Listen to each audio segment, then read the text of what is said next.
Programme agroécologie en Afrique de l'Ouest. Adopter la sonde de cuisine pour le contrôle de la chenille légionnaire d'automne en culture de maïs. Dans la région du Béré, au centre-nord de la Côte d'Ivoire, les producteurs de maïs sont confrontés aux attaques de la chenille légionnaire d'automne dans leurs champs. Ces attaques sont caractérisées par un dépôt de sciure de bois près de l'entonnoir, des fenêtres dans les feuilles et des trous dans les épis. Les dégâts occasionnés par ce ravageur peuvent impacter la qualité nutritive du maïs et entraîner une baisse du rendement allant de 15 à 73%. Un jour, Djeneba, une productrice qui a bénéficié de l'accompagnement du projet agroécologique, arrive sur la parcelle de Kamagaté Siaka. Elle le trouve en train de se préparer à traiter son champ de maïs avec un insecticide chimique de synthèse.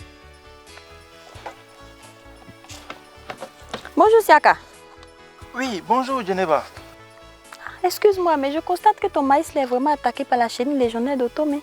Oui, c'est pourquoi je suis en train de m'apprêter pour faire un traitement d'insecticide chimique pour lutter contre ce ravageur qui a détruit mon champ de maïs. Tu sais Siaka, avant j'avais le même problème. Oui, et je faisais toujours recours aux insecticides chimiques de synthèse pour lutter contre la chenille. Je dépensais beaucoup d'argent pour les acheter, mais je n'avais pas forcément les résultats escomptés. Mon coût de production augmentait et puis mon bénéfice diminuait. Et puis tu sais, les insecticides chimiques de synthèse là sont très dangereux pour toi-même qui l'appliques et aussi pour l'environnement. Mais Djeneba, qu'est-ce que je peux faire face à la chenille légionnaire d'automne qui a détruit tout mon champ de maïs? On peut utiliser la sonde de cuisine pour lutter contre la chenille. Et sonde qu'on trouve dans la cuisine des femmes là? Oui. Mais attention, ce n'est pas n'importe quelle cendre. Il faut utiliser la cendre fraîche du foyer, c'est-à-dire celle de la veille lorsqu'elle n'a pas été éteinte avec l'eau.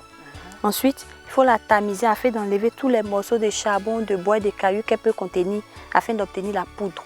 Et comment on l'utilise? C'est simple. À l'aide du bouchon du bidon d'eau minérale, il faut mettre la cendre dans le cœur du maïs. Et c'est à quel moment on fait ça? La première application se fait 2 semaines après le semis. Et ensuite, l'opération est répétée une fois chaque semaine jusqu'à la floraison.